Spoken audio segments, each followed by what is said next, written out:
Chapter आपका है, इसमें हम सीखेंगे कटिंग टेक्निक। क्या सीखेंगे हम?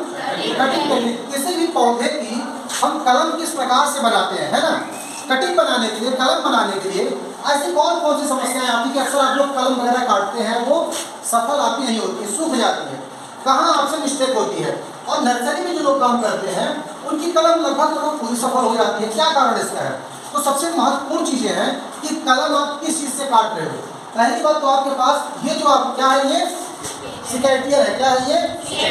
सिकेटियर आपके पास अच्छी क्वालिटी का होना चाहिए, ठीक है ना। और जब भी सिकेटियर का आपको प्रयोग करना है, सिकेटियर को, उसको जो आपका एल्कोहल जो होता है ना, एल्कोहल जो होता है उसमें इसको डुबो दो एक बार, ठीक है।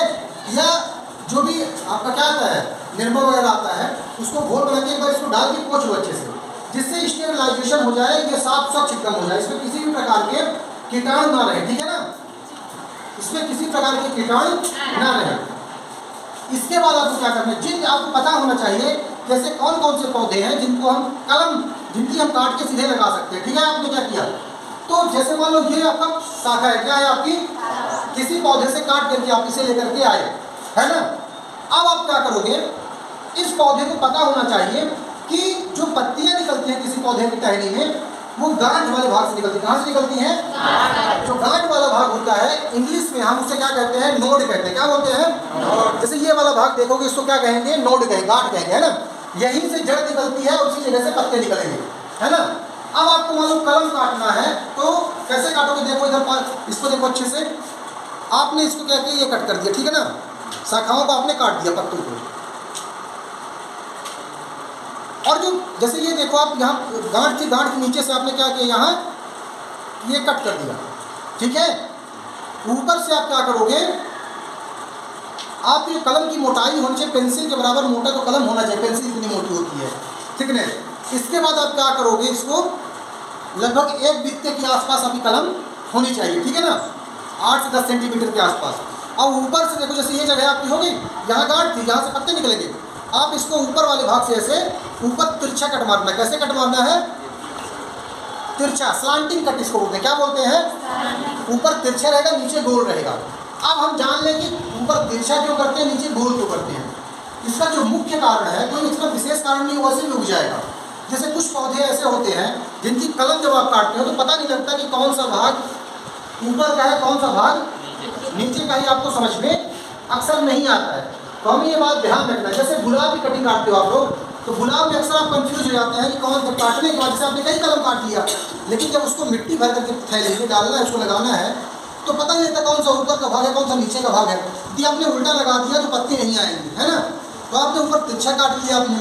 अब तिरछा काटने के बाद आपने थैली में मिट्टी भर कर, पॉलीथीन जो आती है उसमें मिट्टी गोबर की खाद मिक्स करके उसमें भर लो। इसके बाद बाजार में आता है रूटेक्स पाउडर। क्या आता है? बाजार में आता है आपका रूटेक्स पाउडर आता है। रूटेक्स पाउडर क्या आता है? तो आपको क्या करना है, रूटेक्स पाउडर, इसे आपका लगाने वाला भी पाउडर आता है, इसमें पाउडर आता है ना, तो क्या करना है आपको, ऐसे पाउडर आता है, इसको, इस वाले भाग को क्या करोगे आप, पानी में से डालो, है ना। पानी में डालोगे, इसमें क्या लग जाएगा, थोड़ा पानी लग जाएगा। फिर पाउडर में ऐसे आप लगा लो, पाउडर में, पाउडर इसके नीचे लग जाएगा। और थैली में जो आपने गोबर की खाद और गार्डन की मिट्टी आप भरे मिक्स करके उसमें लगा दो। आप ऊपर वाले भाग में आप क्या करो, कुछ भी नमी के लिए गोबर वगैरह लगा दो, या खुला रहे, कोई दिक्कत नहीं। नमी का मौसम यदि है, जुलाई अगस्त का मौसम है, तो आसानी से ये कलम आपकी लग जाएगी। अब लोग अक्सर गलती क्या करते हैं, लोग क्या करेंगे, ऐसी जगह से काट देंगे जहाँ गांठ रहती नहीं है ना। तो गांठ जिस भाग में नहीं रहेगी, उस पौधे में गांठ नहीं है उस जगह पे, तो उसमें अंकुरण नहीं होता है। तो यही गलती अक्सर लड़के करते हैं। राष्ट्रीय माध्यमिक शिक्षा अभियान रमसा में जो ये कोर्स आप लोग पढ़ रहे हैं, ये वाला फ्लोरिकल्चर का, ये कोर्स इसीलिए है कि आप हर प्रकार के पौधों का उत्पादन अपने घर में कर सकें। या जैसे बड़ी नर्सरी वाले जो लोग हैं, उनको ये पौधे अधिक से अधिक आप तैयार करके उनको बेच सकते हैं। तो आपके लिए जो रोजगार है वो घर में है। जब मान लो आपने अच्छी पढ़ाई की, आपको सब पता है, बड़ी बड़ी जो नर्सरी होती है, कंपनी होती है, आपको अपने यहाँ नौकरी भी देती है ना। जब प्लांट एक्सपर्ट है, प्लांट के बारे में जानते, कौन सा पौधा कैसे तैयार करना है, आराम से 25-30 हज़ार रुपये सैलरी देकर के आपको बुला लेते हैं। अब आपके ऊपर है कितना अच्छा आप इस कोर्स को सीखते हैं। आप लोग जो भरमाते हैं इस कोर्स को लेने का कोई फायदा नहीं है, वो नहीं जानते हैं। भारत सरकार बहुत ही अच्छी योजना ये लेकर के आई है NSDC के माध्यम से, राष्ट्रीय माध्यमिक शिक्षा अभियान के तहत। कि किस प्रकार से पौधों का उत्पादन करें, फूलों की हम कमर्शियल खेती कैसे करें। तो आपको ये चीज़ें समझ में आ गई हैं? आ गई ना। और जब आपने कटिंग इस पौधे की मान लिया आपने काट लिया, इस पौधे की कटिंग मान लो आपने क्या किया, काट लिया। काटने के बाद इस पौधे को दोबारा इस आप जो है आपकी सिक्योरिटी है उसको स्टेरलाइज कर दो, फिर आप एल्कोहल में डुबो दो इसको। जो या एल्कोहल में देसी दारू भी मिल जाएगी गाँव में, अपने एरिया में देसी दारू महुए वाली मिल जाएगी, उसमें थोड़ा सा डुबो दो और रख दो। इसमें कोई फंगस वगैरह का जो इन्फेक्शन कुछ लग गया फंगस वगैरह, वो दूसरे पौधे में नहीं रहेगा, दूसरे पौधे में बीमारी नहीं फैलेगी। तो प्लांट क्वारंटाइन सिस्टम जो होता है वो भी आपका फॉलो हो जाएगा। तो आप समझ के कलम लगाना है ना।